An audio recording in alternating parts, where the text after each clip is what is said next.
Marie, chérie, assieds-toi une minute, demanda Jacob à sa femme. Tu as travaillé comme une abeille sur les fleurs toute la matinée. Je pense que tu es surexcitée. Jacob mit son bras autour des épaules de sa femme préférée. L'homme d'affaires de 36 ans était fou de sa beauté et de son intelligence, mais pensait parfois qu'elle aurait dû se reposer davantage. « Je peux pas m'asseoir. » En riant, rétorqua la jeune femme. « Tout doit être parfait pour nos invités. Ils sont venus nous féliciter pour notre anniversaire, on ne peut pas les décevoir. » Son mari enfouit son visage dans les beaux cheveux soyeux couleur blé de Marie. « Tu es tellement mignon nauséabond. C'est une bonne chose que vous soyez tout aussi sensible à votre travail. Au moins, toutes les personnes qui vivent et travaillent dans des bâtiments conçus par vous n'ont certainement pas à se soucier de leur sécurité. » Ne me taquine pas, elle toucha le bout du nez de son mari avec un sourire. « Je vais y aller. Le dessert devrait être servi bientôt. Et je veux m'arrêter à la cuisine pour voir le cuisinier. » Les amoureux sortirent de sous le large auvent de la véranda et se séparèrent. Jacob retourna vers les invités et Marie dans la petite annexe où se préparaient le gâteau et la glace pour leur fête. C'était déjà leur 3e anniversaire de mariage. Et bien que certains amis du couple pensaient qu'il était trop tôt pour organiser une célébration aussi somptueuse, ils ont dit, trop peu de temps s'était écoulé. Il vaudrait mieux attendre 5 ans, mais elle-même était d'un avis différent. Pour elle, chaque journée passée avec son mari faisait partie d'une immense vie heureuse, dans laquelle la jeune femme se sentait aimée et nécessaire dans sa petite mais si merveilleuse famille. Marie vérifia le résultat du travail du pâtissier embauché au restaurant, satisfaite du résultat, retourna à la large et longue table, qui était dressée au milieu de leur grande et lumineuse cour. Les invités élégamment habillés buvaient et mangeaient, portant parfois des toasts bruyants à la santé des plus jeunes. Jessica, la meilleure amie de la femme, que la femme connaissait depuis son enfance, s'ennuyait et sirotait un cocktail sucré avec une paille. « Pourquoi es-tu seule ici ?» a demandé à son amie qui s'est approchée d'elle. La fille frissonna et renversa presque la boisson. Plongée dans ses pensées, elle n'a pas immédiatement remarqué son amie. « Tu m'as fait peur », Jessica pressa sa main contre sa poitrine, respirant lourdement. « Je suis désolée », la femme lui toucha l'épaule. « J'ai remarqué que tu n'étais pas avec tout le monde. Je pensais voir si quelque chose n'allait pas. » Jessica a juste haussé les épaules. « Non, rien de tel n'était arrivé. » La fille a remué le tube et le reste de la glace et du cocktail dans son verre. « Sauf qu'il y a une demi-heure, j'ai reçu un appel de Nikolai et j'ai annoncé qu'il me quittait. » « Quoi ? » Marie était surprise. « Es-tu sûre d'avoir bien compris ? Vous sortez ensemble depuis 1 an. Pourquoi vous jetterait-il, et même ainsi, au téléphone ? C'est bas. » La plus jeune amie regarda Marie. Des larmes de ressentiment et de chagrin brillaient dans ses yeux. « Je ne sais pas. Je suppose que tout le monde ne peut pas avoir un mariage aussi parfait que le vôtre, » a déclaré Jessica en sanglotant. « Qu'est-ce qu'un mariage ? S'il pouvait juste me dire pourquoi on se sépare d'une manière humaine. Mon Dieu, je me sens si mal en ce moment. » Jessica posa sa tête sur l'épaule de son amie et pleura amèrement. « Chut, chut », son amie l'a apaisée en lui caressant le dos. « Si tu veux, j'appellerai ce scélérat et je lui dirai tout pour toi. »« Merci, ma chère, mais ce n'est pas nécessaire, ne donnons pas ce plaisir au salaud. » Jessica a essayé d'éponger ses cils avec un mouchoir en papier, mais s'est rendu compte que c'était inutile. « Tu vois, il m'a déjà fait perdre le dernier de mon amour-propre. Je suis debout ici en train de pleurer comme un imbécile. Mais je croyais vraiment qu'il m'épouserait, tu sais ? J'espérais. Je pensais qu'on serait comme vous deux. Qu'on s'aimerait, qu'on se comprendrait, qu'il me porterait dans ses bras. » Jessica pleura à nouveau, incapable de supporter ses sentiments. Marie a eu du mal à la calmer, puis l'a escortée jusqu'à la salle de bain pour qu'elle puisse réparer son maquillage. « Si tu veux, je peux appeler un taxi », lui a dit la propriétaire derrière la porte. « Après tout, vous n'êtes pas obligé de rester assis ici toute la nuit et d'agir heureux lorsque vous ne vous sentez pas bien. » Jessica a déposé une plainte auprès de la Cour de justice de l'Union européenne, ci-après la Cour de justice de l'Union européenne. Il y avait un léger bruissement dans la salle de bain. En 1 minute, sa meilleure amie réapparut devant elle. Son cou et ses yeux n'étaient que légèrement rougis, et elle pleurait depuis peu. Mais si vous ne regardiez pas de près, il était presque impossible de le dire de l'extérieur. Non, je vais bien, Jessica lui lança un sourire. Allons danser. Tu vas danser, n'est-ce pas? Marie était un peu gênée. Elle n'avait pas été préparée à ce que l'humeur de son amie change de façon aussi spectaculaire. Oui, bien sûr, répondit-elle. À ce moment, son mari est soudainement apparu dans le couloir. Où es-tu? On t'a déjà perdu. Remarquant qu'elle parlait, il rétrécit et son regard passa instantanément de joyeux à triste. Le mari a demandé ce qui s'était passé. Pas grand-chose, chérie, lui répondit Marie avec un sourire triste. Juste des conversations de filles. Nous, les filles, avons toujours quelque chose à discuter. Kolya m'a largué, lâcha soudain Jessica, bouleversée, et pressa à nouveau ses mains sur son visage. Marie regarda son amie avec étonnement, ne comprenant pas pourquoi elle le disait à son mari. Eh bien, je suis désolée, vous sortez ensemble depuis longtemps, n'est-ce pas? Presque un an. Plus, je pense. La fille s'est exclamée. Je ne comprends toujours pas pourquoi il m'a fait ça. Pourquoi? Marie regarda son amie avec des yeux perplexes, mais elle ne semblait pas s'en apercevoir. Si tu savais à quel point tu m'es chère, tu es mes meilleures amies. Marie vient d'être tellement réconfortante et solidaire. Je ne lui ai jamais caché que j'avais toujours rêvé d'un mari comme toi. Jacob détourna son regard de Jessica vers sa femme, tout aussi perplexe. Je pensais avoir trouvé un tel homme en la personne de Kolya, continua la jeune fille entre-temps. Mais, il s'est avéré que je le pensais seulement. C'est juste un scélérat, comme la plupart des hommes. Pardonnez-moi de tout vous révéler, mais je n'ai personne d'autre à qui parler. Mes parents sont si loin, et je suis tout seul ici. Je n'ai personne d'autre que toi. Sans demander la permission, elle est littéralement tombée dans les bras de l'homme et a sangloté encore plus fort. Jacob ne comprenait rien, mais était très embarrassé. Il regarda furtivement sa femme, ne sachant pas comment se comporter, mais elle hocha seulement la tête, disant que tout allait bien. Puis il éloigna doucement la fille de lui et lui dit : « Jessica, s'il te plaît, ne te fâche pas, alors tu rencontreras certainement un homme qui sera digne de toi. Nous ne nous sommes pas rencontrés tout de suite non plus. Avant cela, nous avions chacun notre propre vie, dans laquelle, bien sûr, il y avait des romances infructueuses. Cela, hélas, arrive à presque tout le monde. Il est impossible d'éviter complètement l'échec, y compris sur le front de l'amour. » Jessica le regarda droit dans les yeux, et l'homme eut soudainement chaud. Je suis sûre qu'il rougit, pensa-t-il en lui-même, mais il réussit à sourire faiblement. Mais allons-nous à table, ou devrais-je ramener Jessica à la maison? Jessica le fixa si intensément que pendant un instant, il sembla qu'elle le scrutait, essayant d'atteindre les confins de son âme avec ses yeux sombres et hypnotiques. Cela n'a duré que quelques secondes, puis ils ont été brusquement interrompus par la voix forte de sa femme. Marie a dit de manière significative et a regardé son mari de telle manière qu'il n'avait aucun doute, elle était jalouse de lui, jalouse de sa meilleure amie. Marie elle-même essaya de bannir ces pensées de son esprit, mais elle ne put s'empêcher d'admettre que le ver de la jalousie bougeait encore dans son âme lorsqu'elle vit comment son amie se jeta délibérément sur son mari. Cependant, la femme a essayé de tout expliquer logiquement, elle a dû être affectée par le cocktail et le stress.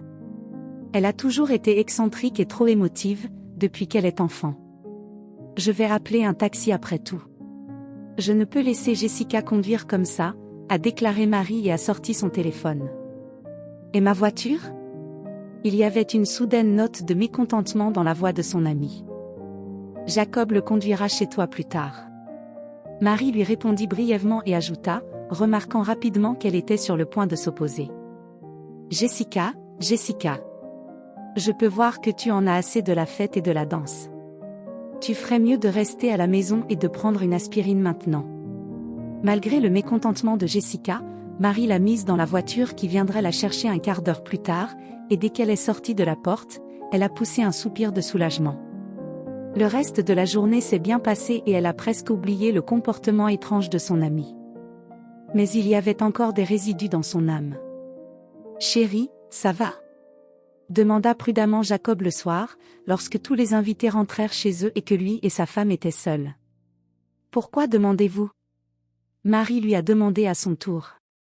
Il me semblait que tu étais très contrarié par quelque chose. Répondit-il en retirant sa montre chère de son poignet. Je pensais que ça avait quelque chose à voir avec le comportement de Jessica. Marie sourit, un peu tristement, puis toucha son visage. Ne t'inquiète pas. Je suppose que j'ai réagi de manière excessive émotionnellement, mais Jessica n'avait jamais agi comme ça auparavant. C'est pourquoi j'étais confus. Jacob regarda sa femme, et une lumière sournoise vacilla dans ses yeux. Tu sais que quand tu es jaloux, tu es superbe. Comme une tigresse prête à arracher les yeux de sa rivale. Elle a ri bruyamment et a poussé son mari de manière ludique dans l'épaule. Arrêtez complètement. Je n'étais pas jaloux de toi. Elle a essayé de rendre sa voix aussi confiante que possible. De toute façon, je ne peux certainement pas être jaloux d'elle. C'est ma meilleure amie. Elle ne me trahirait jamais. Mais alors qu'elle prononçait les derniers mots, la jeune femme sentit involontairement une petite piqûre désagréable dans sa poitrine. Elle avait vu ce que son amie avait fait alors. Pouvait-elle lui faire entièrement confiance après ça? Le reste de la nuit a été passé dans l'anxiété et les doutes, à cause desquels elle ne pouvait pas dormir. Aurait-elle dû s'inquiéter? Finalement, elle ne s'est endormie qu'au matin, et pendant qu'elle dormait, des souvenirs du passé lui sont apparus, tremblants et fragiles, comme de la brume. Ils ont ramené Marie à ces jours lointains où elle a rencontré son mari pour la première fois. Marie est née dans une famille aisée. Ses parents étaient des hommes d'affaires prospères et vendaient de la publicité à de grands portails internet et à la presse écrite. La fille a grandi sans avoir besoin de rien. Grandissant dans l'amour et les soins, cependant, elle a toujours été caractérisée par la diligence et l'amour pour le travail intellectuel et physique. Elle et sa mère pouvaient passer des journées entières dans leur jardin communautaire, cultivant diverses plantes et herbes médicinales. Certains, Monica, la mère de la fille, ont ensuite séché et utilisé dans l'armoire à pharmacie de la maison. De plus, la jeune fille s'est toujours distinguée par une excellente connaissance des mathématiques et du dessin. Et ses capacités ont été découvertes très tôt. Elle était très douée pour sentir l'espace autour d'elle et pouvait le dire à l'équipe de construction, qui à l'époque était engagée dans l'ajout de leur maison principale, la transformant progressivement en un immense manoir. Après avoir terminé ses études, la jeune fille a réalisé son rêve de longue date, elle est entrée dans un institut d'architecture. Malgré l'énorme concurrence, elle a réussi à entrer et ses parents étaient très fiers de leur fille, car eux-mêmes n'essayaient absolument pas de pousser l'enfant dans l'établissement d'enseignement. Les années suivantes, l'étudiant passa désespérément à étudier, et pas en vain. Au cours de sa dernière année, elle a été invitée en tant qu'architecte en chef adjointe par un cabinet d'architectes très influent et respecté de la ville. Il sembla à la fille que le rêve le plus important d'elle était enfin devenu réalité. Jessica l'a accompagnée partout dans sa vie. Sa meilleure amie la suivait comme une ombre. Et bien qu'elle ait étudié pour devenir designer dans le même institut, elle n'a pas eu autant de succès dans ses études. Marie lui a souvent dit qu'elle n'avait tout simplement pas la capacité de se concentrer pour se concentrer pleinement sur la profession qu'elle avait choisie. Jessica sourit seulement en réponse. Crois-moi, j'ai beaucoup de concentration si j'en ai besoin. C'est juste que je n'ai jamais voulu passer quelques années à l'université. J'ai d'autres projets pour ma vie, tu sais. Sans mes parents, qui croient que sans éducation, on ne peut aller nulle part, j'aurais abandonné toutes ces choses avec le design dès la première année. Les aveux de son amie la mettaient un peu mal à l'aise, elle avait poursuivi son rêve toute sa vie toute seule, et malgré l'argent de sa famille, elle n'avait pas prélevé d'argent sur son compte d'épargne pour les frais de scolarité. Elle avait tout accompli partout uniquement grâce à sa propre intelligence et à son travail acharné. C'est pour cette raison qu'elle ne comprenait pas pourquoi son amie, qui avait grandi dans une famille de militaires pauvres, n'était pas intéressée par les études et ne voulait pas réussir professionnellement dans sa vie. De quoi rêves-tu alors? La fille a demandé à son amie quand ils étaient assis dans un café. À cette époque, ils étaient tous les deux encore en 3e année de l'institut. Elle la regarda avec un triomphe non dissimulé. Je veux que mon mari me dépoussière, souffle la poussière et exauce tous mes souhaits. Marie haussa les sourcils avec scepticisme. Marie? Mais tu ne vois même personne, a-t-elle dit avec surprise. Ses lèvres formaient un sourire satisfait. Elle se pencha plus près de son ami et dit doucement. De quoi je parle? Pour trouver un mari comme ça, il faut travailler dur.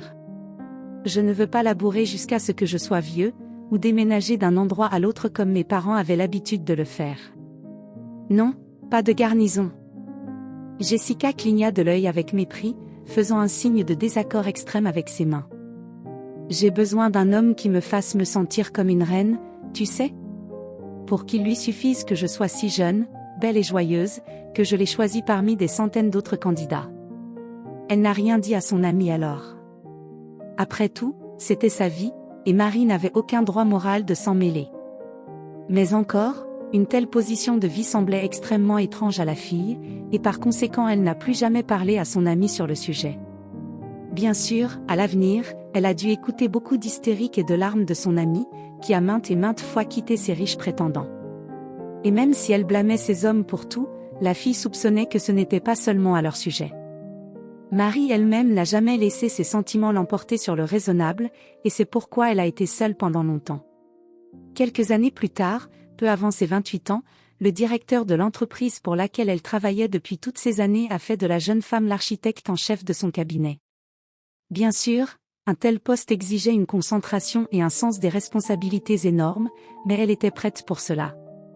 Marie ne pouvait pas croire à sa bonne fortune.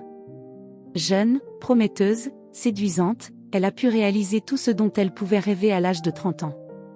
C'est vrai, pas dans sa vie personnelle. Dans ce contexte, elle n'avait pas de roman très court, qui ne se terminait par rien de sérieux. Et les jeunes hommes qui la rencontraient étaient toujours insatisfaits de sa passion pour son travail. Ils avaient l'habitude de dire « carriériste » à propos de gens comme elle. Et Marie avait déjà accepté cela, quand un jour toute sa vie a été littéralement bouleversée. Un jour, elle a eu l'honneur de représenter l'entreprise où elle travaillait au Forum économique international. C'est là qu'elle a rencontré son futur mari. Jacob était un homme d'affaires très riche qui, dans la trentaine, possédait déjà l'une des plus grandes entreprises de construction de tout le pays. Le jeune homme d'affaires était intéressé par le modèle d'un complexe sportif conçu par Marie.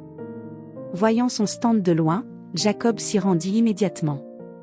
Pendant une minute, il étudia les détails du modèle, puis regarda le jeune architecte avec admiration. « Ai-je bien compris que vous êtes l'architecte qui a conçu le centre sportif ?» Marie était gênée, mais essayait de garder son visage professionnel, même si la jeune fille était flattée par un intérêt aussi sincère pour son travail. « Oui, c'est mon projet, tu as raison. »« Ça te plaît ?» demanda timidement Marie. Jacob se plongea une fois de plus dans la contemplation de la disposition. « Vous savez, j'investirais dans un tel complexe si j'étais sûr à 100% qu'il ne serait utilisé pour rien d'autre que des événements sportifs. Mais ce n'est pas seulement un endroit pour les compétitions. » La fille s'est vivement opposée à lui, c'est un endroit où tout le monde peut participer au sport, se sentir faire partie de quelque chose de plus grand. Ici, regardez, la fille a habilement tourné le modèle et a montré à l'homme d'affaires une énorme niche dans la partie supérieure gauche. C'est là que seront situées 2 douzaines de salles, une section. Ainsi, nous résolvons le problème du manque d'espace et de la diversité simultanée des directions présentées. Les très jeunes enfants peuvent étudier ici. Et cette partie peut être utilisée pour les enfants plus âgés et les enfants d'âge scolaire. Dans le même temps, faites attention à la séparation entre la partie adulte et la partie enfant des sections.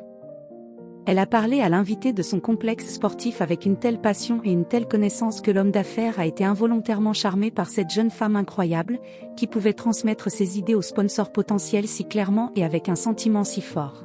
« Je pense que tu es la femme la plus incroyable que j'ai jamais rencontrée de toute ma vie, » a-t-il déclaré. Marie leva les yeux vers lui avec une expression perplexe. Elle était toute agitée pendant qu'elle parlait.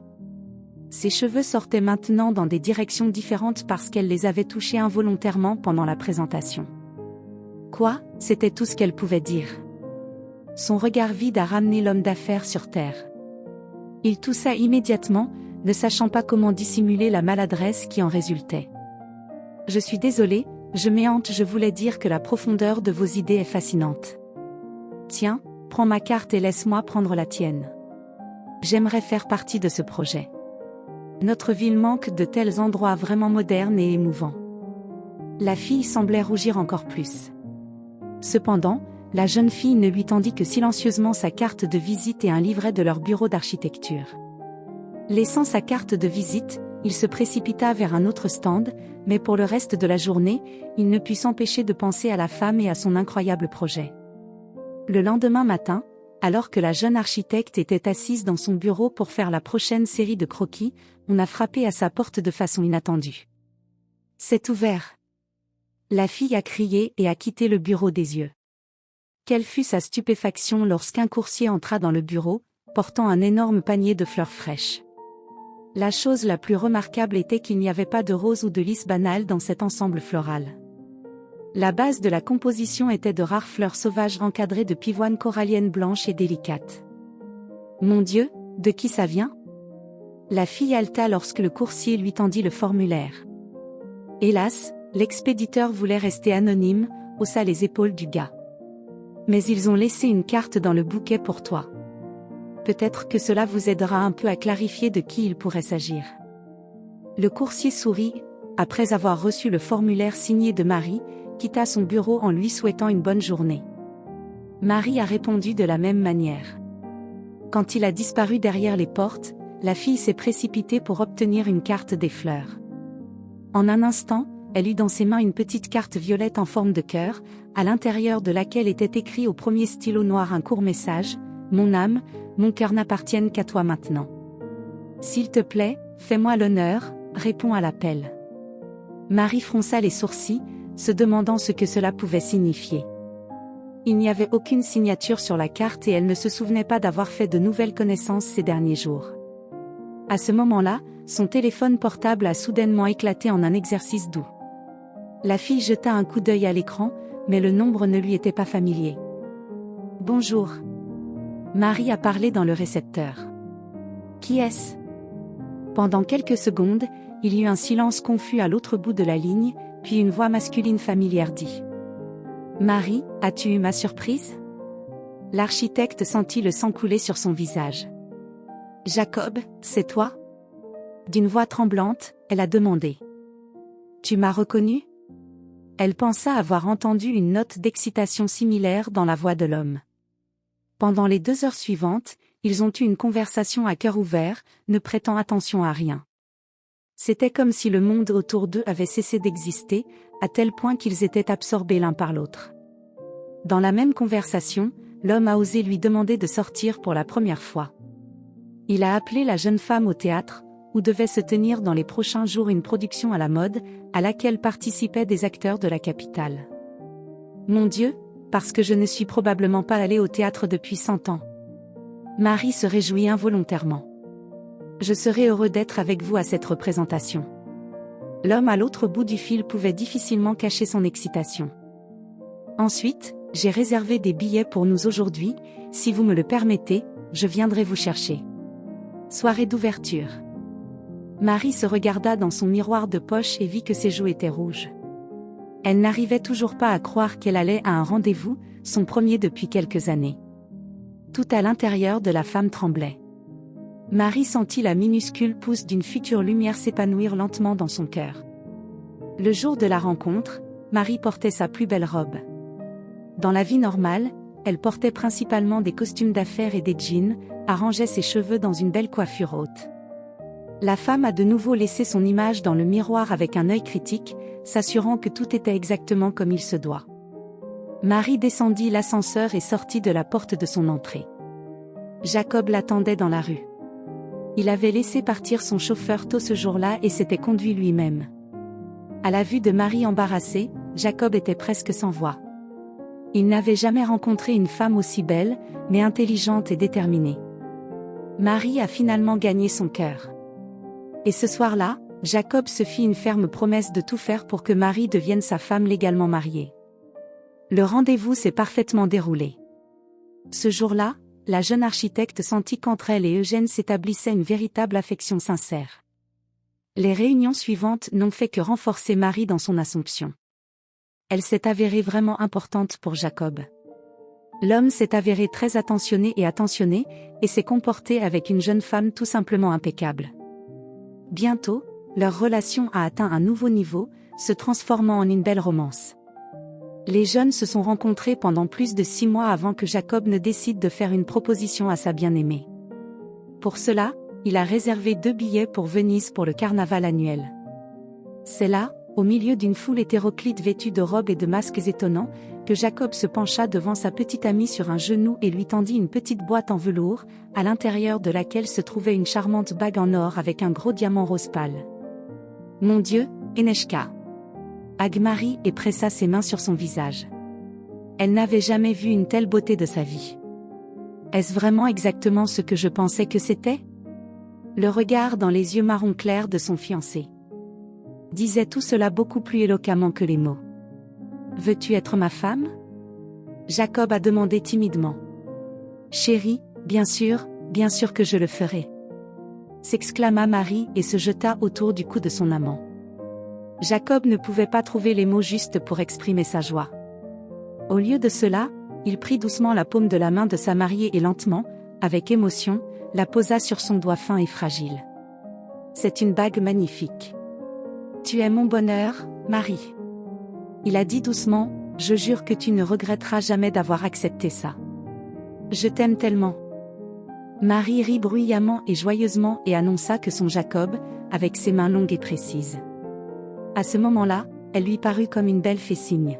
« Si tu savais la force, les sentiments que j'ai pour toi. » Je sais qu'il est d'usage de dire de telles choses lors de la cérémonie elle-même. Mais je ne suis pas superstitieux. Alors, je te le jure. Rien ne nous séparera jamais jusqu'à mon dernier souffle. Marie embrassa le marié, mettant dans ce baiser toute la force de son amour et de sa dévotion pour lui. Le couple a célébré son mariage en dehors de la ville dans un magnifique complexe de vacances. Les invités étaient placés sur 2 douzaines de bancs. Au centre de la clairière, où la cérémonie de mariage a eu lieu, plaçait la même arche magique, toute solide en fleurs et rubans de gaze transparents. Marie était vêtue d'une magnifique robe de mariée, spécialement confectionnée pour elle par un célèbre couturier italien. Dans celui-ci, la jeune femme ressemblait à une vraie star de cinéma. Son image s'est avérée si élégante jusque dans les moindres détails. Parmi les invités se trouvait sa meilleure amie, Jessica. La jeune fille était toujours une partie importante de la vie du jeune architecte, et elle a fait de Jessica la principale demoiselle d'honneur et son témoin. Le jour de la cérémonie, Marie était tellement absorbée par son propre bonheur qu'elle ne faisait pas attention à ce que faisait son amie. Et pour rien. Jessica ne regardait qu'une seule personne, et cette personne était son mari. Marie se réveilla brusquement, serrant convulsivement ses mains. La femme ne pouvait pas immédiatement se rendre compte de ce qui se passait. Elle rêvait des yeux de son ami, pleins de haine et de passion. Seulement, elle ne pouvait pas comprendre qui son ami regardait avec des sentiments aussi cruels. Marie jeta un coup d'œil à l'horloge. Les mains sur la table indiquaient 7 heures. La femme se retourna de l'autre côté et vit le visage de son mari bien-aimé devant elle. Il dormait doucement, et il y avait un doux sourire sur son visage. De toute évidence, le conjoint rêvait de quelque chose de très agréable. C'était le lendemain de la célébration de leur anniversaire. Ce soir-là, Marie était pleine de pensées anxieuses et inquiètes pour Jessica. Était-elle rentrée à la maison ? Allait-elle bien ? Et pourtant elle dormait très mal, rêvant de photos de son passé. Dès que Marie est sortie du lit, elle a essayé de le faire le plus calmement possible, afin de ne pas réveiller son mari. Elle s'est immédiatement sentie très nauséeuse et étourdie. La femme a miraculeusement réussi à courir vers la salle de bain. Dieu, est-ce enfin arrivé ? Pensa à haute voix Marie. Zénia et moi avons attendu si longtemps. Marie posa une main sur son ventre potelé. Elle et Eugène étaient mariés depuis 3 ans et ils n'avaient pas encore d'enfants. Se pourrait-il que mes prières aient été exaucées après tout, et que le Seigneur ait envoyé le bébé tant attendu ? Alors que la femme quittait la salle de bain, elle a de nouveau ressenti des étourdissements. Ça doit être une toxémie, pensa Marie, mais elle ne dit rien à son mari. Elle voulait d'abord être sûre d'être enceinte, et ensuite seulement surprendre son amant. Tout le lendemain, Marie a essayé de se concentrer sur son travail, mais elle n'était pas très douée pour cela. Tout était la faute de nausées constantes, qui le soir, pour une raison quelconque, étaient accompagnées d'un mal de tête sévère. Après avoir à peine terminé la journée de travail, elle rentra directement chez elle. Marie pensait qu'il n'y aurait aucun mal à ne prendre qu'un seul comprimé d'analgésique. Après tout, elle devait combattre son état d'une manière ou d'une autre, sinon son mari remarquerait tout et commencerait à poser des questions inutiles auxquelles elle n'avait pas de réponse claire. Après avoir souffert de cette manière pendant les prochains jours, elle a décidé d'aller à l'hôpital et de passer tous les tests. Les premiers signes de grossesse n'ont pas été confirmés, alors la femme a décidé de ne plus tarder et de découvrir ce qui lui arrivait. Le médecin, jetant à peine un coup d'œil aux résultats des analyses de sang, regarda le patient avec une alarme évidente. « Faisons une autre IRM. Je veux m'assurer qu'il n'y a pas eu d'erreur malheureuse. »« Est-ce si grave avec moi ?» demanda Marie, pâle. « Je ne le sais pas encore. C'est pourquoi je vous prescris cette procédure, » a réitéré le médecin. « Mais vous ne vous énervez pas avant l'heure. Ce n'est peut-être pas si grave. » Marie regarda attentivement la femme en blouse blanche qui établissait la référence nécessaire sur l'ordinateur. « Alors je n'ai pas de bébé ?» Le médecin leva les yeux vers Marie et lui dit avec sympathie, « J'ai peur que tu ne sois pas enceinte. Il se passe évidemment autre chose ici. Ce que c'est, nous devons le savoir dès que possible. » La procédure d'IRM était très difficile. Elle avait l'impression que la caméra était sur le point de la prendre dans son étreinte mortelle. Bien sûr, c'était juste une crise de panique provoquée par les maux de tête et le stress constant. Mais réaliser cela n'a pas aidé Marie à se sentir mieux. « Eh bien, qu'y a-t-il, docteur ?» Elle a demandé avec impatience quand tous les scans et transcriptions des nouveaux tests sont parvenus à son médecin de premier recours. Le médecin n'a pas pu détourner le regard des scans pendant longtemps, puis a regardé la femme avec un véritable regret. « Marie, j'ai bien peur de n'avoir rien pour te rendre heureuse. Le fait est que vous avez une tumeur au cerveau. »« Qu'est-ce que tu fais ? » ?»« Je n'ai que 32 ans et je n'ai jamais eu de problème de santé auparavant. » Et le médecin a levé les mains d'une manière paisible. « Calmez-vous, s'il vous plaît. Je comprends que vous êtes maintenant sous le choc et le refus d'accepter cette situation. Mais comprenez, c'est comme ça que ça arrive parfois, les gens ne savent qu'à la dernière minute qu'ils sont malades. Des maladies comme celle-ci sont très insidieuses. » Marie pouvait se sentir commencer à s'étouffer. Elle manquait clairement d'air dans ce bureau. « Es-tu Téline, es-tu en train de me dire que je vais mourir ?» De grosses larmes montèrent aux yeux de Marie, et un instant plus tard, elle roulait déjà sur les joues baissées du jeune architecte. Le docteur à ces mots baissa seulement les yeux. « La seule chose avec laquelle je peux vous réconforter est celle-ci, et vous avez encore le temps. »« Combien ?» Déployant son menton, demanda Marie avec défi. « 6 mois, peut-être même 1 an si vous suivez toutes mes recommandations et prenez vos médicaments. » Marie fut prise d'une telle panique que la femme sentit ses genoux trembler sous la table. « 1 an ?» répéta-t-elle tranquillement. « Alors pourquoi ai-je besoin de médicaments s'il ne me reste qu'1 an à vivre ? Ils vous aideront à améliorer votre qualité de vie et à réduire votre douleur, » lui a simplement répondu le médecin. De plus, de cette façon, vous aurez une chance de régler les choses et de faire toutes les formalités administratives nécessaires pour prendre soin de l'avenir de vos proches. Marie secoua seulement la tête en silence. Elle s'attendait à tout sauf à ça.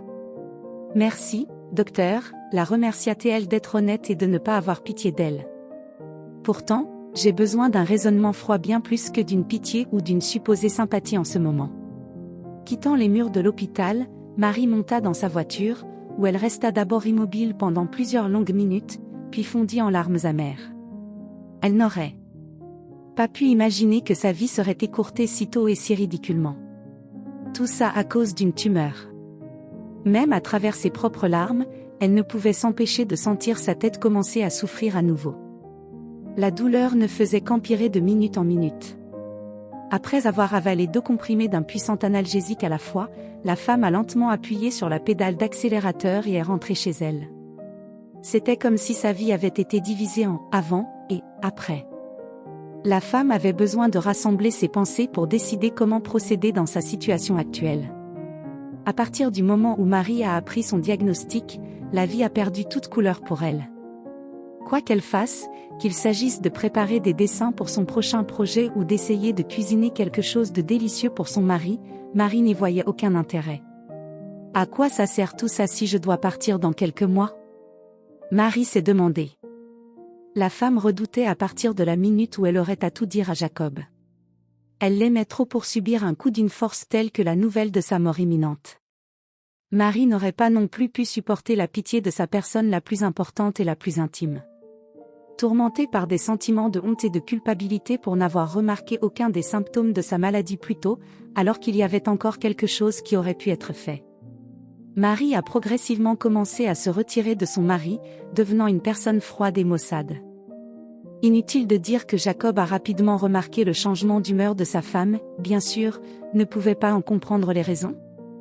Lorsqu'on lui a demandé ce qui se passait avec elle, il n'a reçu aucune réponse du tout, ou quelque chose d'extrêmement vague comme « je ne suis tout simplement pas d'humeur aujourd'hui » ou « je suis désolé, mais j'ai besoin d'être seul ». Marie, s'il te plaît, parlons, supplia Jacob. Je peux dire que quelque chose ne va pas. Tu es devenu complètement froid avec moi.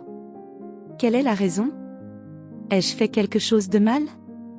Est-ce que je t'ai offensé d'une manière ou d'une autre? Elle regarda son mari, avec seulement de la tristesse et du chagrin qui brillaient dans ses yeux. Il ne s'agit pas du tout de toi, chérie. Marie essaya d'éluder la réponse. Alors de quoi s'agit-il? Jacob se demandait. Son épouse n'a fait que serrer plus fort l'anneau de ses propres bras, avec lequel elle s'étreignait de plus en plus souvent ces derniers temps, comme si elle était constamment hantée par un rhume invisible. Je ne peux dire, elle a abandonné, et s'est finalement enfermée dans sa chambre. Jacob ne pouvait pas obtenir une réponse intelligible de sa femme à ses questions, et donc il a commencé à avoir de plus en plus de doutes sur sa fidélité. Peut-être qu'elle a un amant sur le côté. Et il n'en sait rien. Et si sa femme l'avait trompé?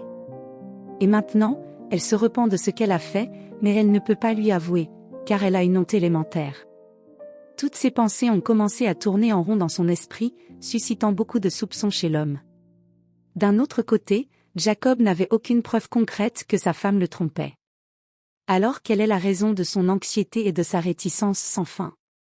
Dans l'espoir de savoir quelque chose sur l'état de Marie, Jacob a décidé de contacter Jacob compta avidement les minutes sur le cadran de sa montre-bracelet. Il est arrivé à la réunion une demi-heure plus tôt, tellement impatient de demander à la fille. À sa grande surprise, Jessica est venue à la réunion habillée comme si elle allait à un rendez-vous. Une robe courte et audacieuse, un style ludique, un maquillage éclatant, tout dans son apparence disait à Jacob qu'elle voulait clairement qu'il l'aime. C'était un peu embarrassant pour Jacob, mais il préférait prétendre qu'il n'avait pas remarqué les efforts de Jessica. Jacob, quelque chose de grave ne va pas? La fille lui a demandé, s'asseyant doucement à table. Aviez-vous l'air si inquiet au téléphone? Ouais, de tousser, commença Jacob. Jessica, avez-vous remarqué quelque chose d'inhabituel dans le comportement de Marie ces derniers temps? Jessica ne regarda que son front lisse en réponse. Qu'est-ce que tu veux dire? Elle ne comprenait pas. Marie est devenue trop renfermée. Elle ne me parle presque jamais et je pensais qu'elle pourrait avoir quelqu'un d'autre. Un sourire satisfait s'épanouit sur le visage de Jessica. Alors tu penses qu'elle a un amant ou quelque chose comme ça? Jacob aurait juré avoir vu la joie et le triomphe dans les yeux de la meilleure amie de sa femme. Je n'en suis pas sûr, a-t-il immédiatement ajouté. La raison pourrait être tout autre chose, mais elle a complètement arrêté de me parler. Tiens, je pensais qu'elle t'en avait peut-être parlé. Vous êtes, après tout, dit-elle, comme des sœurs avec elle. Jessica hocha la tête. D'accord. Elle est comme ma propre sœur, encore plus proche. Sauf qu'elle ne m'a jamais parlé de tout ça. Je veux dire qu'elle ne m'a jamais laissé entendre qu'elle pourrait avoir quelqu'un d'autre. Elle n'a toujours aimé que toi. Tu es tout pour elle. Jacob a remarqué à quel point Jessica baissait les yeux sournoisement et se mordait la lèvre inférieure en le faisant. Les gestes de la fille semblaient dire le contraire, comme si elle savait quelque chose qu'elle n'osait pas dire à Jacob. Alors elle a félicité son amie, comme si elle essayait de la protéger aux yeux de son mari confus. Jessica, Jacob la regarda dans les yeux avec confiance, si tu as quelque chose à me dire, dis-le-moi. Je promets qu'elle ne saura rien. Mais je dois, tu sais, je dois savoir avec certitude qu'elle a vraiment un autre homme. Tu n'as pas à lui trouver d'excuses. Aussi proche que vous soyez, c'est différent. Jessica leva ses yeux sombres et hypnotiques vers lui, puis posa brusquement sa paume sur sa main. Jacob, tu as raison. J'aurais dû te dire tout ça bien plus tôt. Jessica a légèrement faibli, mais a continué. Elle agit de la même manière avec moi. Elle ne dit rien, mais quand on parle, c'est comme si elle ne pouvait pas m'entendre tout le temps, comme si elle était sur sa propre longueur d'onde et ne remarquait pas que je suis là. C'est comme si elle était perdue. Jessica se tut, ne sachant pas s'il fallait parler davantage. Qu'en pensez-vous ? La fille le regarda et soupira, je pense qu'elle rêve toujours de quelque chose ou de quelqu'un. Mais je ne peux le dire avec certitude car elle ne m'a rien dit de précis non plus. En montant dans la voiture, il ne pouvait s'empêcher de penser à quel point Jessica agissait étrangement. Elle lui semblait sincèrement sympathique, mais il y avait une étrange sensualité dedans, que Jacob était incapable d'expliquer. Ou plutôt, il avait deviné depuis longtemps qu'il aimait Jessica, mais elle-même ne l'avait jamais montré aussi ouvertement et hardiment. De toute façon, ce n'est pas le moment d'y penser, pensa Jacob en lui-même. Nous devons rencontrer Marie et découvrir d'elle ce qui se passe entre nous. Cependant, à la grande déception de Jacob, sa femme n'était pas à la maison quand il est arrivé. Cela lui parut très étrange. En montant au 2e étage, Jacob trouva un mot dans la chambre. En le lisant, Jacob sentit le sol glisser lentement sous ses pieds.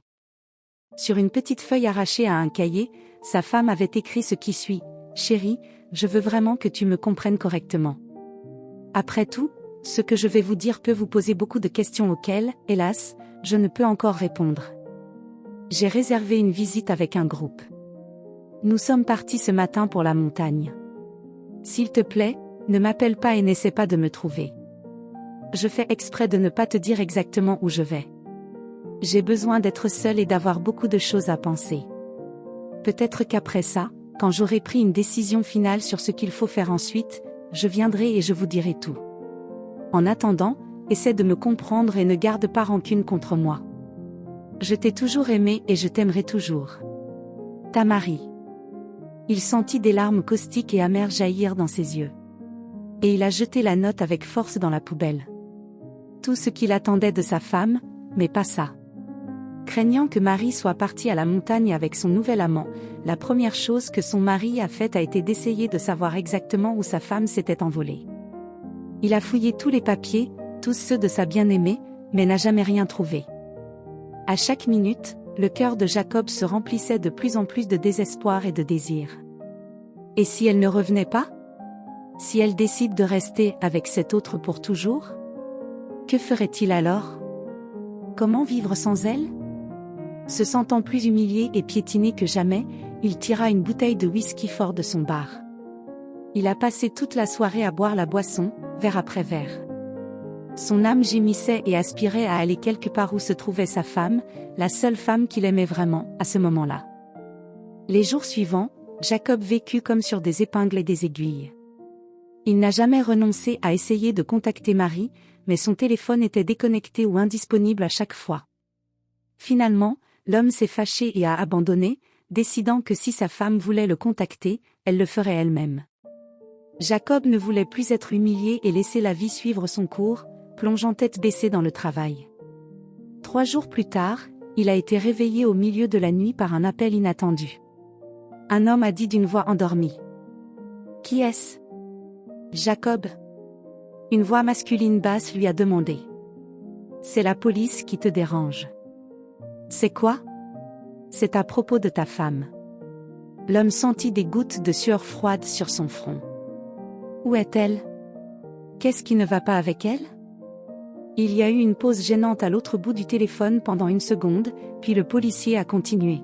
« Saviez-vous que votre femme escaladait les montagnes dans le cadre d'un groupe de randonneurs ? » « Eh bien, oui, » répondit-il finalement, même si son cœur s'enfonçait à ce moment-là avec un mauvais pressentiment. « Elle ne m'a pas contacté depuis presque 2 semaines. Pouvez-vous me dire ce qui ne va pas chez elle ? Est-ce qu'elle va bien ? » Le silence à l'autre bout de la ligne a fait sauter l'homme du lit et commencer à arpenter la pièce. « Eh bien, pourquoi ne dis-tu rien ? Dites-moi ce qui ne va pas avec ma femme. Nous avons des raisons de croire qu'elle est morte, ainsi que le reste du groupe de touristes. » Quoi ? Jacob pensait avoir entendu. Qu'est-ce que tu viens de dire? Calme-toi, ton hystérie est inutile maintenant. Lui a parlé calmement capitaine. Le groupe a été touché par une avalanche hier matin. Pour le moment, les sauveteurs ont retrouvé presque tous les membres du groupe, à l'exception de votre femme. Son corps n'a pas encore été retrouvé. Cependant, nous pensons qu'elle a peut-être été emportée dans la rivière de montagne. Le courant est très fort, il est donc probable que l'équipe de secours ne puisse pas retrouver ses restes avant un certain temps. Des restes? Jacob a demandé à voix basse. Que reste-t-il? Tu te rends compte de ce que tu dis? Ça ne se peut pas. Ma femme est vivante, tu comprends? Elle ne peut pas mourir. Elle ne peut pas. Tu es sous le choc. Je comprends qu'il vous est difficile d'accepter cette tragédie, l'enquêteur a essayé de me réconforter du mieux qu'il pouvait. Laissez-moi vous envoyer les coordonnées de l'endroit où l'avalanche s'est produite. Vous pouvez venir voir par vous-même comment se déroule la recherche. Nos gars ratissent le quartier en ce moment. Ils chercheront votre femme jusqu'au dernier moment possible, n'en doutez pas. Il lui sembla que les paroles du capitaine lui venaient comme d'une autre réalité. Tout ce qui se passait n'apparaissait à l'homme qu'un terrible rêve cauchemardesque, qui se terminerait sûrement immédiatement après que sa femme entrerait à nouveau par la porte de leur maison et le regarderait avec ses beaux yeux brillants. Bien sûr, Jacob est allé à l'endroit qui lui était indiqué. Il s'est avéré qu'il s'agissait de sommets montagneux et d'un parcours très difficile, pourrait-on même dire, extrême. Jacob ne savait absolument pas pourquoi sa femme avait besoin de suivre cette voie. Il était déjà devenu la pensée même que tous les membres du groupe étaient morts d'une mort si terrible et tragique. L'enquêteur a dit que l'avalanche est tombée soudainement tôt le matin. La plupart des randonneurs dormaient paisiblement dans leur tente à ce moment-là. Je n'arrive pas à croire que tous ces gens sont morts, dit Jacob pensivement, observant le flanc de la montagne, qui était maintenant recouvert d'une épaisse couche de neige qui était proche des corps et cachée au soleil, ne donnant aucune indication de la tragédie qui s'était produite il y a un peu plus de 24 heures. Jacob souffrait indiciblement du fait que ses dernières pensées envers sa femme étaient exclusivement de nature négative. Les spécialistes ont déterminé que la tente de votre femme se trouvait là, au point le plus bas de la pente, a expliqué le spécialiste entre-temps. Au fond, non loin de cet endroit, il y a une rivière. La majeure partie de la neige de l'avalanche y est tombée. C'est pourquoi nous avons conclu qu'elle aurait pu se retrouver dans l'eau. Non, Jacob secoua la tête. Je ne crois pas que Marie soit partie. C'est une battante par nature. Elle ne pouvait pas se laisser mourir.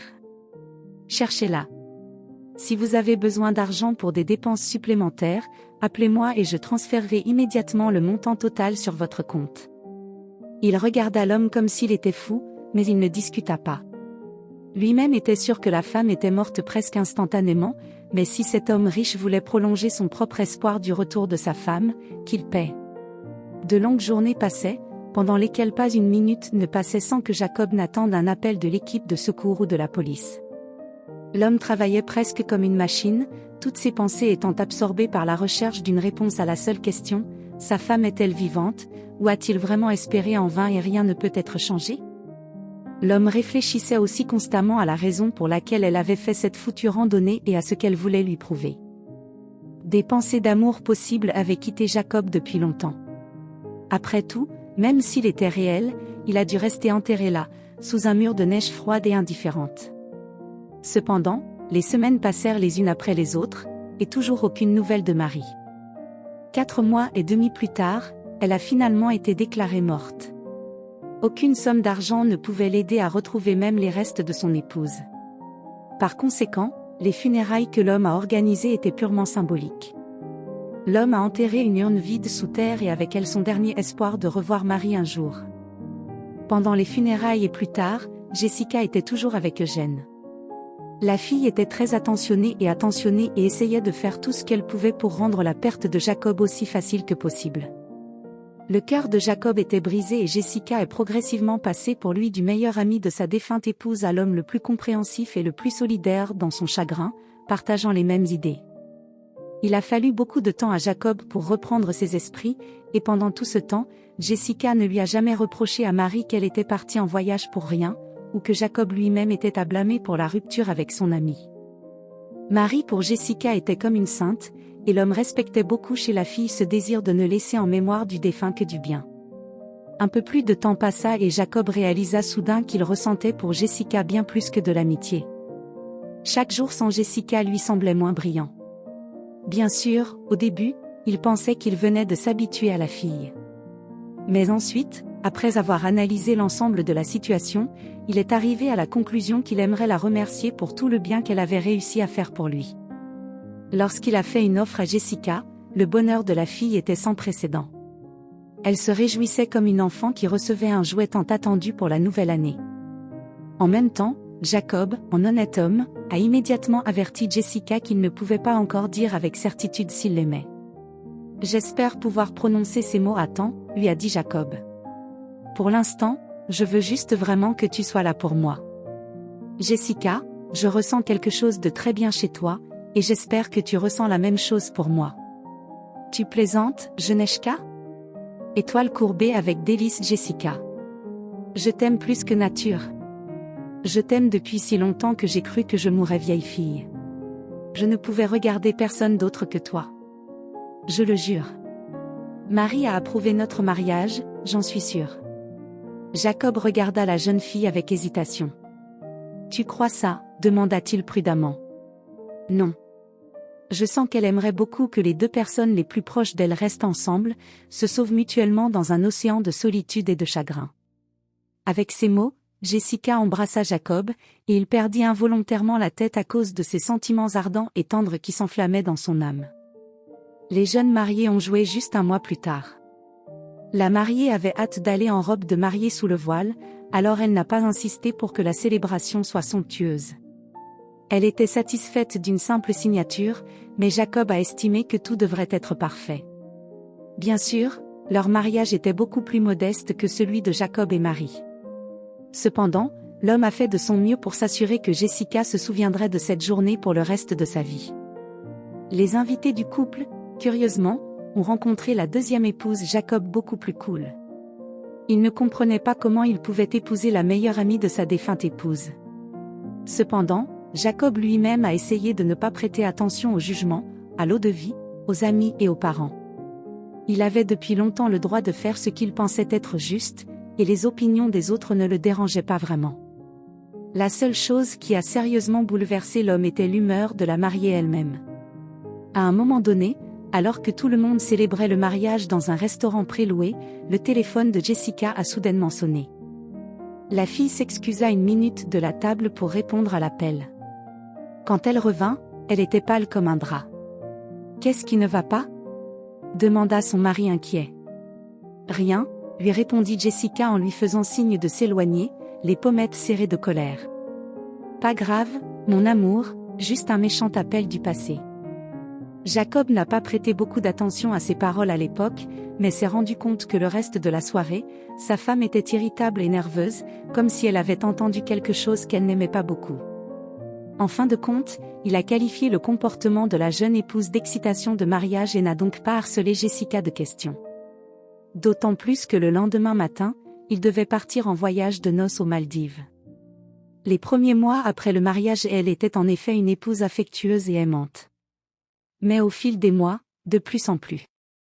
Jacob a commencé à remarquer les qualités nouvellement découvertes de sa femme, et de les appeler positifs. Hélas, la langue n'a pas tourné. Jessica écrivait ou appelait tout le temps. Les messages arrivaient littéralement toutes les heures. Elle était constamment jalouse de lui, non seulement de ses collègues de travail, mais aussi des femmes ordinaires dans la rue. Non seulement cela, mais la nouvelle épouse a soudainement commencé à exiger de Jacob une preuve de son amour sous la forme de cadeaux coûteux, de diamants et de voyages. « Mais Jessica, je t'ai expliqué 100 fois que je ne peux pas partir avec toi en France. J'ai des obligations envers mon entreprise, mes partenaires, et je ne peux pas les laisser tomber, » explique Jacob. « Je connais vos partenaires », Jessica mimait les guillemets avec ses mains. « Dites-leur que vous êtes en boîte avec des filles sales. Je ne suis pas assez pour vous, n'est-ce pas ? Et je suis un imbécile, j'ai travaillé si dur. » Pour lui, manucure, robe Chanel, esthéticienne. Tout était sauvage pour Jacob. Lui et Marie ne s'étaient jamais disputés comme cela, bien qu'ils aient eu leur petite querelle, comme presque toute famille. Et Jessica était comme un ouragan débridé, prête à balayer tout sur son passage. Un jour, un homme, plongé dans ses pensées, se rendait à une réunion avec ses partenaires, alors que soudainement, littéralement sorti de nulle part sous les roues de sa voiture, il a presque jeté une femme aux cheveux noirs. Par miracle, il a réussi à diriger de manière à éviter un accident mortel. Quand l'homme est sorti de la voiture, l'étranger s'est dispersé en gratitude, s'est excusé pour sa lenteur et a offert de lire sa main. Elle s'est avérée être une gitane. Votre femme, je me demande si quelque chose ne va pas. Elle va bien à la maison, n'est-ce pas? Non, la gitane agita la main comme si elle avait lu ses pensées. Je parle de l'autre, ta vraie femme. Elle est loin maintenant, c'est vrai. Mais elle t'aime et tu lui manques beaucoup, même si elle a beaucoup de ressentiment envers toi. Le cerveau de Jacob à ce moment-là se sentit comme transpercé par une flèche brûlante. Est-ce que cette femme marquante voulait dire? Jacob, incapable de contenir ses sentiments, attrapa la gitane par les épaules et la secoua violemment, ne criant qu'une seule question. Est-elle vivante? Dis-moi, tu l'as vue? La diseuse de bonne aventure sourit seulement, pensivement et maternellement tapotant Jacob sur les épaules. Je t'ai dit tout ce que je vois. Merci encore de m'avoir laissé ma vie. Les esprits t'aideront si tu peux en trouver un deuxième comme moi. Avec ces mots, la vieille femme s'éloigna doucement de Jacob et se dirigea tranquillement quelque part le long de la route. La gitane ne se retourna plus jamais, comme si elle ne l'avait pas entendu. Et quand Jacob a détourné les yeux un instant pour vérifier sa voiture, puis a fait demi-tour, la femme était partie, comme si elle n'avait jamais été là. Mystique, Jacob ne pouvait que marmonner. Jetant un coup d'œil à ses mains, il vit qu'elles tremblaient. Ce n'était pas surprenant, étant donné les émotions qui faisaient rage dans son âme à ce moment-là. Il ne pouvait pas croire à son propre bonheur. Marie est vivante. Et si cette diseuse de bonne aventure mentait, se raisonna-t-il en rentrant du travail, et si elle était juste une fraude? J'ai entendu dire que les gitans avaient un puissant hypnotisme. C'est peut-être la même chose ici? Cependant, après avoir réfléchi à ce point, Jacob a rejeté une telle pensée. Oui, mais des bêtises. Si elle voulait m'arnaquer, elle l'aurait fait tout de suite. Elle n'a rien pris, n'a même pas demandé d'argent. Et elle devait savoir de quelque part que Jessica était ma deuxième femme. Jacob sentit son cœur battre un peu plus fort. En pensant à tout cela, Jacob est rentré chez lui et est allé directement dans sa chambre, ignorant l'offre de Jessica de dîner avec lui. Cette fois, il n'était pas à la hauteur de ses caprices. Il était déterminé à enfin retrouver Marie. Après tout, pendant tout ce temps, elle avait été en vie, pensa-t-il. Jacob a connecté toutes ses connexions et a très vite pu joindre le meilleur détective de la capitale, Alex Ava. Détective privé avait une réputation vraiment cristalline, et beaucoup de ses connaissances louaient le détective non seulement pour ses compétences professionnelles, mais aussi pour ses qualités personnelles, telles que l'honnêteté, l'intégrité et la confidentialité totale vis-à-vis de ses clients. Après avoir organisé une réunion, Jacob a raconté au détective l'histoire de la disparition de sa femme telle qu'elle était, et lui a demandé de trouver toutes les références possibles à des femmes avec un type d'apparence similaire à Marie, qui était apparue dans les sites d'avalanche récemment. Peut-être qu'elle a perdu la mémoire ou quelque chose comme ça, a-t-il expliqué au détective. Peut-être qu'elle est même allongée dans le coma quelque part. Je ne sais pas exactement ce qui a pu lui arriver, mais je suis sûr que ma femme ne peut tout simplement pas me contacter pour une raison quelconque. Immédiatement après cette conversation, le détective a rassemblé ses affaires et s'est envolé directement vers les montagnes, vers un petit village non loin de l'endroit où le groupe de touristes est décédé. Alex a dû faire beaucoup d'efforts et parcourir pas mal de villages locaux jusqu'à ce qu'il sourit de sa chance. J'ai vu une fille comme ça, marmonna un travailleur forestier éloigné en regardant la photo que le détective lui montrait. Elle est l'assistante de notre femme de ménage, Eve. Tu es sûr? Demanda le détective avec de l'espoir dans la voix. Absolument, lui répondit la bergère et pointa sa main quelque part vers les bois. Eve vit au milieu de nulle part au pied de la montagne. Tu trouves sa cabane, tu trouveras aussi celle qui te manque. Ils marchent souvent ici ensemble. C'est comme si Eve lui apprenait les herbes. Alex remercia la femme, et sans perdre de temps, partit aussitôt à la recherche de la maison de la chamanesse. L'homme a traversé la forêt dense jusqu'au crépuscule. Il faisait nuit très vite. Il vérifiait la carte de temps en temps pour s'assurer qu'il avait choisi la bonne direction. À un moment donné, alors qu'il allumait sa lampe de poche sur la carte, il a été soudainement frappé par une douleur infernale à la jambe. Le détective a crié fort, est tombé dans l'herbe, et ce n'est qu'alors qu'il a vu que son pied avait été pris dans un énorme piège, du genre habituellement tendu à l'ours ou à d'autres grands prédateurs. Jésus-Christ!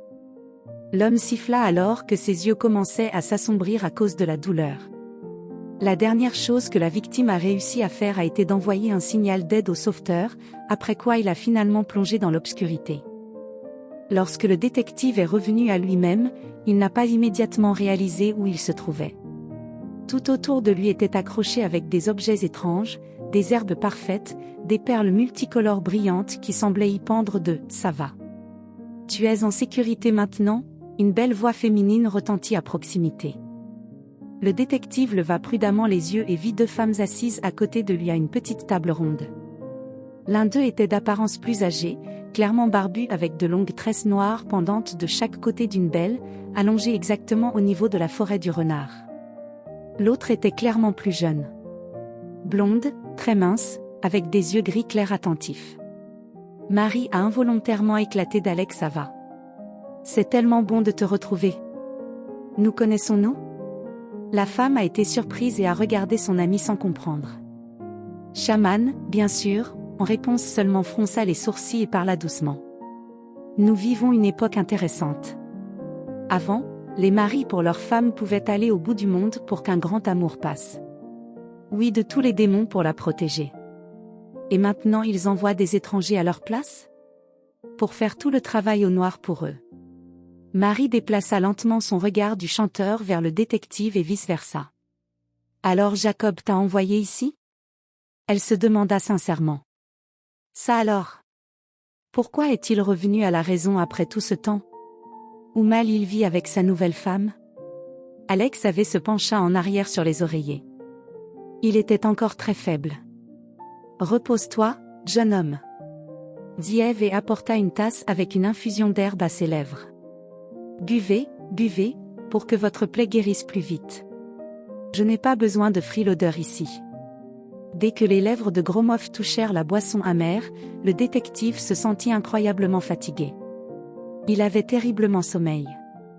Mais avant de s'évanouir, il a quand même réussi à prononcer, s'adressant à Marie.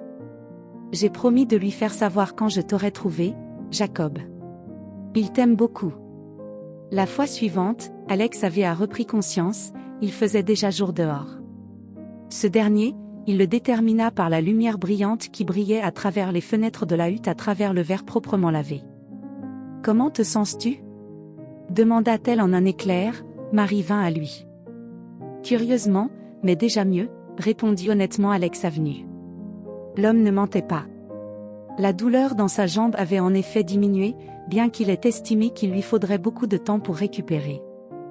Le détective leva prudemment la tête et vit deux femmes assises à côté de lui à une petite table ronde. L'un d'eux était plus âgé d'apparence clairement barbu, avec de longues tresses noires pendantes de chaque côté d'un beau visage allongé ressemblant à un renard. La seconde était clairement plus jeune blonde, très mince, avec des yeux gris clairs attentifs. « Marie » dit involontairement Alex Ava.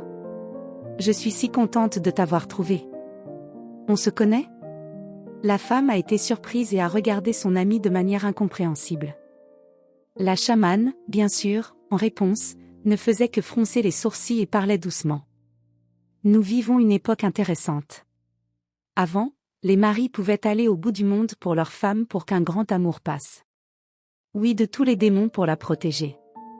Et maintenant ils envoient des étrangers au lieu d'eux-mêmes ? Pour faire tout le travail au noir pour eux. Marie déplaça lentement son regard du piano vers le détective et vice-versa. « Alors il t'a envoyé ici ?» Elle était vraiment étonnée. « Te voilà. Pourquoi est-il revenu à la raison après tout ce temps ? Ou est-ce mauvais pour lui de vivre avec sa nouvelle femme ?» Alex avait se pencha en arrière sur les oreillers. Il était encore très faible. « Repose-toi, jeune homme. » Ève a dit et a apporté une tasse avec une infusion d'herbe à ses lèvres. « Bois, bois, pour que ta plaie guérisse plus vite. Je ne veux pas de freeloader ici. Dès que la boisson amère a touché ses lèvres, le détective s'est senti incroyablement fatigué. Il voulait aller dormir. Mais avant de s'évanouir, il a quand même réussi à parler, s'adressant à la femme. J'ai promis de lui faire savoir quand je t'aurais trouvé. Il t'aime beaucoup.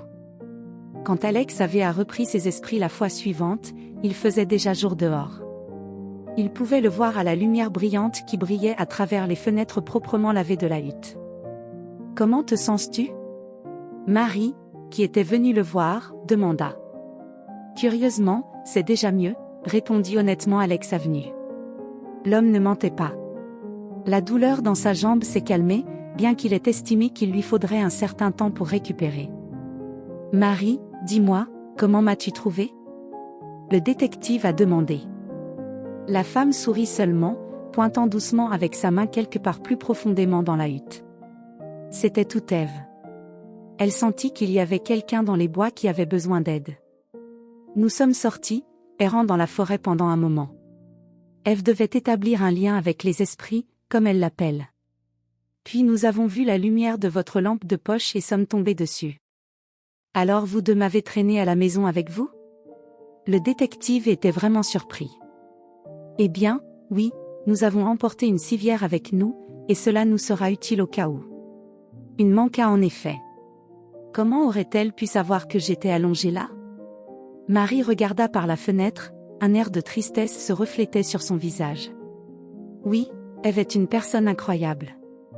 Elle m'a sauvée alors que je pensais que j'étais déjà mort. Tu veux dire que tu ne comprends pas ? Inspecteur. Je veux dire, tu as été touché par une avalanche sur une glissade en descente. La fille haussa les sourcils avec scepticisme. Tu es au courant de ça ? Eh bien, est-ce vraiment le cas ?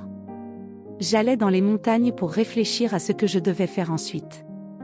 Vous voyez, j'étais très malade, vous pourriez dire que je me préparais à la mort. Et j'avais aussi très peur d'en parler à mon mari. Marie regarda Alex Ava avec étonnement. Il pensait que tu avais un autre homme et s'est enfui avec lui ? Le détective a demandé. Oui, mais... Marie détourna le regard, mais le détective eut le temps de voir des larmes luire dans ses yeux. Eh bien, lui, s'il était si jaloux de moi, n'est pas venu ici lui-même. Quand Ève m'a trouvé, j'étais entre ce monde et celui de l'au-delà. Il a fallu toute la maîtrise de soi de Marie pour retenir les sentiments qui la déchiraient. Mon corps essoufflé s'est échoué. J'étais allongée dans les roseaux en eau peu profonde. Il m'avait sauvée et m'avait amenée ici. Et a réussi à faire ce que les médecins ne pouvaient pas. Elle m'a guérie. J'ai été traitée pendant très longtemps avec des herbes et des pratiques spirituelles que la chamanesse m'a enseignées. Le médecin a dit, j'étais censée être mort dans 6 mois à 1 an. Mais, comme vous pouvez le voir, je suis toujours en vie. Ne pensez pas, je ne suis pas si naïf que je n'ai pas revérifié mes tests. J'ai pris l'avion pour une ville voisine, ils ont un appareil IRM là-bas. Il n'y a plus de tumeur ? Non, tu sais. Le médecin m'a regardé comme si j'étais stupide et a dit, « Pourquoi avez-vous même fait un bilan de santé ? Tu es une personne en parfaite santé. » Attends, mais si c'est le cas, pourquoi n'as-tu pas informé ton mari de toi pendant tout ce temps ? Marie le regarda fixement, et ses yeux brillaient d'une juste colère. Alors pourquoi n'ai-je pu appeler que Jessica, ma meilleure amie ? Tu sais ce qu'elle m'a dit ? Qu'il m'avait enterré, pleuré, et maintenant il était prêt à passer à autre chose. Qu'il n'avait plus besoin de moi. Et il épouse Jessica. Il m'a dit de ne plus jamais l'appeler. Il m'a dit d'avoir pitié de lui si je l'aimais. Et ne lui souhaite vraiment que du bonheur. La jeune femme essuya ses yeux de ses larmes et ajouta brièvement, « Tu es comme tu veux, mais je ne retournerai plus en ville. J'ai trouvé mon but, je vais apprendre d'Ève, aider les gens, les guérir. » Alex avait regardé Marie avec compréhension, mais secoua toujours la tête. « Tu te rends compte que je vais devoir appeler ton mari de toute façon et lui faire savoir que tu es là. Je peux pas ne pas faire ça. » D'accord, alors je ferai ma part et tu comprendras ce que tu veux faire de ta relation et de ta vie un peu plus tard. La femme haussa seulement les épaules en réponse, comme pour dire, peu importe. Maintenant, Quand Alex avait à informer Jaco de tout par téléphone satellite, ce dernier s'est d'abord complètement prosterné, puis a réservé des billets et s'est envolé le lendemain matin pour voir le détective et sa femme. À peine arrivé à la cabane à mélanger, l'homme était presque sans voix lorsqu'il vit Marie dans la cour. « Avez-vous enfin trouvé votre peu glamour ?» Eve a demandé sévèrement. « Sache que tu l'as comme un phénix renaissant de ses cendres. Quelle volonté de vivre d'un homme. Pas comme toi, qui a un peu pleuré et abandonné. » Jacob était si heureux qu'il n'a pas prêté attention aux barbes du charlatan. Il a seulement dit joyeusement. La diseuse de bonne aventure avait raison. J'en ai trouvé une deuxième comme elle, et à travers toi j'ai trouvé Marie. Marie, cependant, n'était pas d'humeur à pardonner à son mari. Jacob a dû implorer le pardon de son ex-femme pendant très longtemps avant qu'elle ne se tienne enfin un peu debout et lui raconte la même histoire qu'elle avait racontée au détective. C'est pour ça que Jessica était si nerveuse le jour de notre mariage ?